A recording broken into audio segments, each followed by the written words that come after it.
So also, I guess it could be a similar topic, but tradition and culture have impacts on basically everything. We've spoken about food, about a lot of different things, language, but also relationships, marriage, you know, the dynamic of the man and the woman. And we know that it's very different from culture to culture. Right. You know, so let's start with you, because I see you shaking like you wanna share something. Okay. En nuestra cultura, las relaciones suelen pasar por un proceso. ¿Okay? Viene primero lo que es el proceso de conocerse, lo que es la atracción entre las personas. Luego de ese proceso, pues se deciden si van a ser novios. Una vez que son novios, es donde se involucran lo que son la familia y los amigos. Tienen un periodo de noviazgo para seguir interactuando, conociéndose, es lo más común. Luego de ahí es que se toma la decisión de ver si se casa o se disoluciona la relación.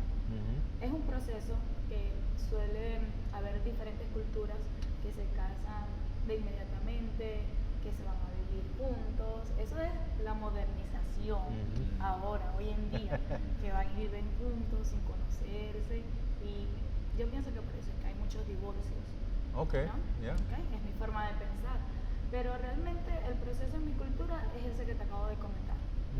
Primero se conocen, interactúan, luego se hacen novios, involucran a la familia y luego se decide si la relación va para un matrimonio o no. Yeah, I mean, I think, again, you know, being, I guess, I think we should speak about that also, how geography plays a role in culture.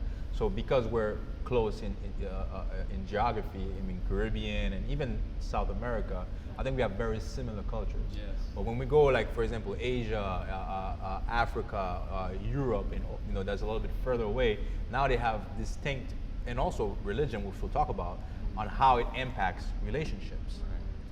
Anything on your end, Christina? I know you're young and everything, but how does your culture impact relationships? Well, I would say we did not talk about relationships in my household. Really? At all. Yeah. So it's a very it taboo, like, really? it's very, I was gonna say it's a very taboo subject. And even like showing affection, like my mom, I think for the first time told me I love you like last year. But it's but I know she loves me. Right. Yeah, of course. Like, but Hey, same with me, that's man. what I'm saying. But that's what I'm saying. Like showing affection, talking about it is like, we don't talk about it as a family. So anything with relationships or love or, you know, it's always through my friends or outside the family. Sure. And how do you bring that part home? Like, for example, you're hearing this from your family and from your friends at school and stuff like that, and you're hearing that at home. And also being part of both cultures, the American culture and the Japanese culture, how does it all make sense to you? Which way do you think, you go? Yeah, like growing up, identity was a big thing for me because I would go to school with American culture and then coming home to a very different household. But I guess in the Asian culture, it's like I would never bring home a guy I was dating until I knew he was the one. Like, like don't introduce your family to just a guy you're dating. Like, make sure he's the one. So it's just more respectful for the family to not get involved in a relationship if it's not serious. Yeah, that makes sense. I think it's pretty similar to even our culture, because we tend to kind of like, especially in Haiti, where it's a small country, it's a small community at times, and then we know each other. So if I'm bringing somebody home, the first question that I used to get is like, oh, what's her dad's name? Yeah. You know, what's her mom's name? Right. Where are they from? But I'm saying, I don't know any of that. You know, I'll get back to you. You know, I didn't ask, you know, or whatever. But it's and it's also a part of how culture in general. And she talked about that, how it's being modernized in a way where we're kind of like almost like a melting pot now, and kind of take a little bit from each culture. Because for me, it's not as important. Because, you know, when my kids would bring, I don't know, maybe we'll see when they grow up, it's not going to be the first question I ask, you know, what's their dad's name or their mom's name. Especially here when you live in the U.S., there's 350 million people. Yeah. In Haiti, there's 9 million people, but there's just some small community where I can go to a Haitian party and then like, let's say I'm single, like I'm gonna find me a girl here, and Right. all of a sudden someone's like, you look like someone. What's your name? So, oh, I know your dad. Like, oh man, I can't go crazy anymore. Yeah. It's always like So that. it also gives us some kind of accountability, responsibility, and getting to know where you go and be like, I better behave wherever you go, because you never know who knows. But here, it's more of a melting pot, Right. So I had a kind of like, in Haiti, it's hard to cheat, but here it's easy to cheat. Oh yeah. Because you have 9 million people, and he had 350 million people, so the accountability Right. is. He has it down to like a mathematical equation. What are the chances that you're dating someone from Venezuela, and then you're also dating someone from Japanese background? What are the chances for them to know each other here? Right. Because that's the melting pot of the diversity of also the beauty of the U.S. is that we can interact so much. Yeah. But when you're in Haiti, all you're dating is Haitian. Yeah. When you're in Jamaica, all you're dating is Jamaican. Yeah. So even when you come here from different backgrounds, you also have to adjust yourself to where you are, to your culture, your background, also to whoever you will be dating. Right. So you're not just dating her, you're dating her country, Absolutely. her culture, Her family. So that's also, I think the diversity here, it's a great thing. Monty, how is it like in Zambia? In Zambia, well, just in terms of relationships, I think that it's just constantly changing, constantly in flux. Because, for example, my grandfather had 13 children. Whoa. Wow. Yeah, with the same woman. Okay. So, yeah, it's just like, and then my mom, who was one of the 13 children, only had, me and my sister. Yep. So it's kind of like things are changing. And then I'm sure when my mother was growing up, my grandfather didn't talk to her about her relationships or anything like that. It was just like, when you're ready to settle down with someone, the man goes and asks for permission to marry the lady. The man goes to the wife's family, talks to uncles and the father and the mother, and brings like a plate of food. We're getting back to food again. And asks for permission to marry the lady. We have a similar But now it's a little bit different. Like my mom knows my sister's boyfriend, she knows my boyfriend, and yeah, we talk about relationships. But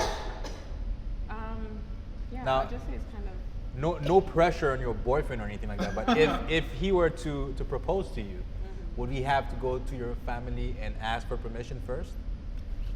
technically yes, he would. Yeah. Technically, yeah, is yeah. he listening to this right now? I mean, you're like, oh man, I have to go talk to her family. I've told him about this before. I'm like, yeah, you So have he to knows. buy 50 cows because cows. 50 cows. Wow. Yeah, cows Okay. are really expensive. It's kind of like it's like buying maybe 10 cars or something. Wow. So for me, it depends on the province you're from, but where like my dad's province or tribe, the thing to do is herding cows or herding cattle. They're very known for that. So to show respect or to become part of that family, you need to like contribute your cows. Wow. Yeah. So Or so you can buy me a instead of Ferrari. instead of a ring, you get the cows, or you get the ring and the cows, because that's an With the- expensive. yeah, no, with the integration of like the two Western culture and then traditional, you'd have to do both. Oh my God! Wow. All right. Wow. So let's get to work, huh?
tell us about your relationship traditions.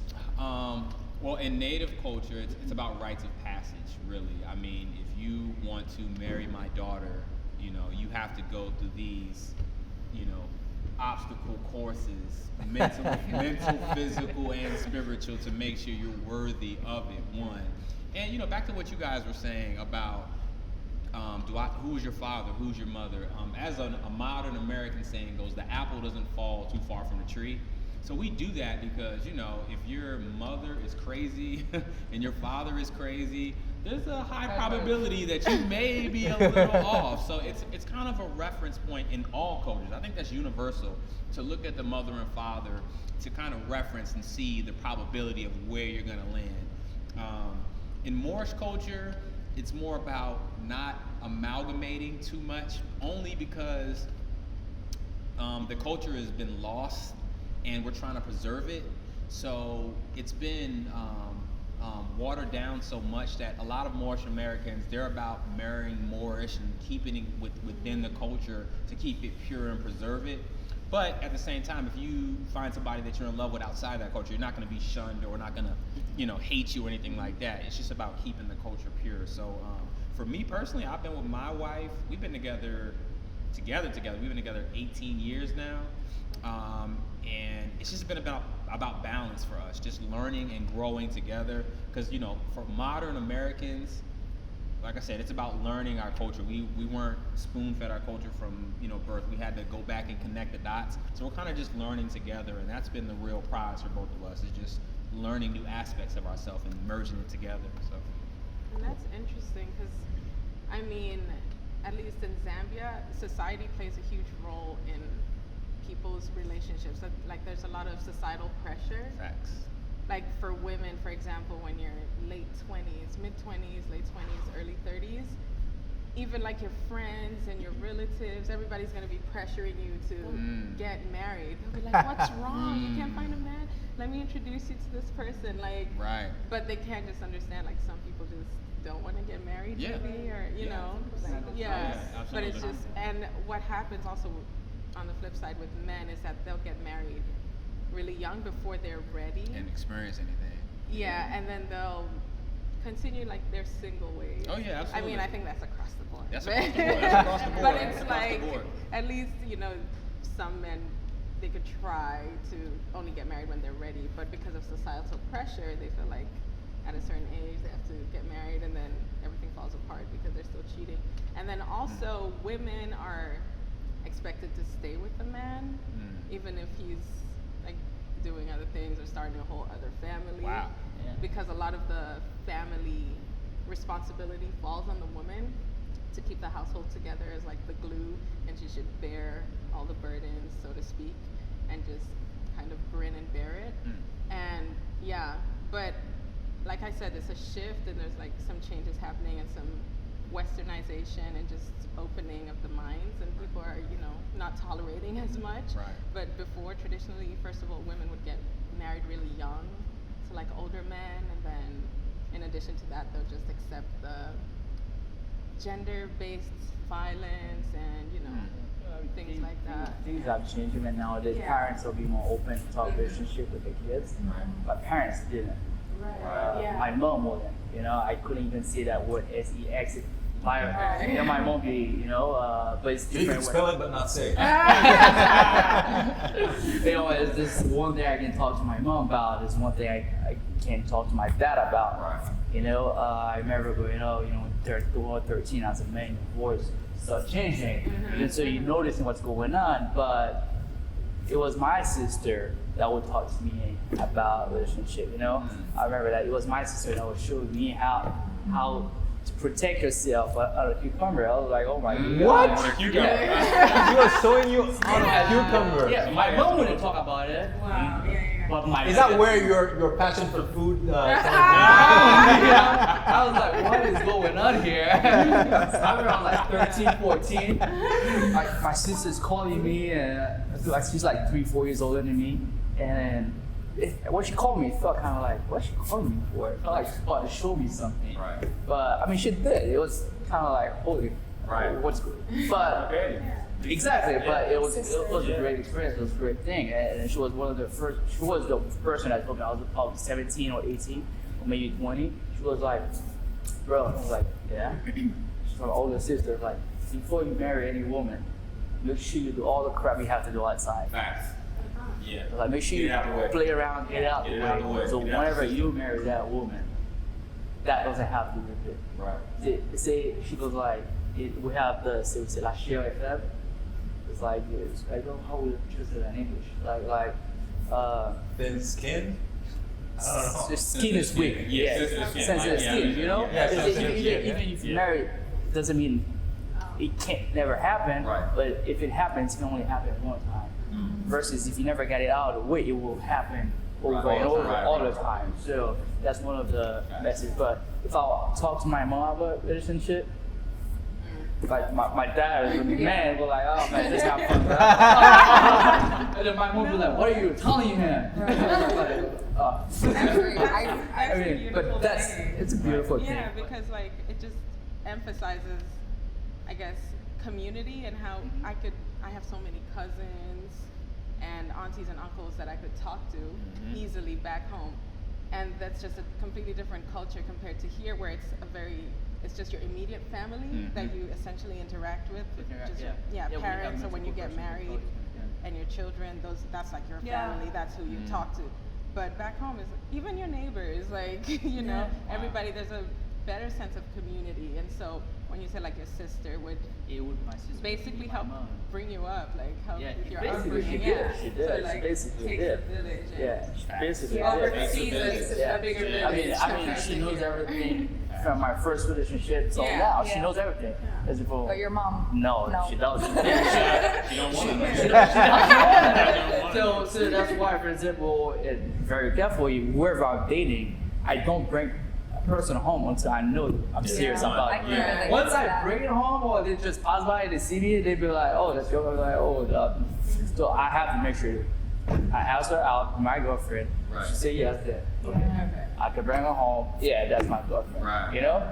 But if a month goes by, they don't see her, they be like, what happened? I'm like, oh. I think the Asian culture is very similar Yeah. because you don't bring around just any person to the house or like, can I invite this person? No, like I'm not going to introduce my parents more so. My brothers, it's a different relationship. But it's I think it's great because it's great. It's great. But At the same time, do they have to ask for permission to your parents before they would ask you, like, say, to marry them? Yes, but Yeah? it's interesting because my expected? dad is American, so it might go back to the American culture. But I think overall it's pretty similar, and like you said, like things are changing, so it's traditional, but I think it's still more open. It's becoming more open and less taboo to talk about relationships. But traditionally, yeah, I think you would still ask like the father. Yeah, asking for permission, actually, I think it's pretty universal. I mean, Yeah, a lot of cultures actually have respect. that. Respect. It's just nice. respect, It's cool. It's respect. In my country, some people has their relationship for 6-10 years. Yeah. For Yeah. 6 what? 60 6 years? or 10 years. Before they get married, or just? Or 6 or married. 10 years Yeah. before getting married. At least they know. Make sure Like you a know. long Wow. Yeah. Well, a lot of cultures you have It's arranged. normally. It's very normally. Very normal. Yeah. Yeah. I mean, it happens. I think it's more about loving and understanding each other Yeah. than That's true. Then the the- culture, the- like than the culture behind You gotta make sure you're proposing and getting married. You know, because I always say that no matter what, when you're about to get divorced, nothing will stop it from it. You know, the only thing that can stop is the continuous love and communication Right. and understanding Right. of each other. There's no like, oh, I just got $10,000 ring. It's not gonna stop me from it. Even your kids cannot stop you from getting a divorce. Right. You know, so the only thing that can stop is, I believe, just you and that other person Right. to continue find the same common ground of talking, communicating. I mean, at some point we're gonna lose something. Right. You know, we're gonna lose because when you say, "Oh, you should know me by now," I'm still trying to learn about myself every day because we're still learning about ourselves every single day. So I think it's more about the understanding of each Yeah, and I think we're understanding each other pretty well right now, and that will lead us to our next break, and we'll be back in a few.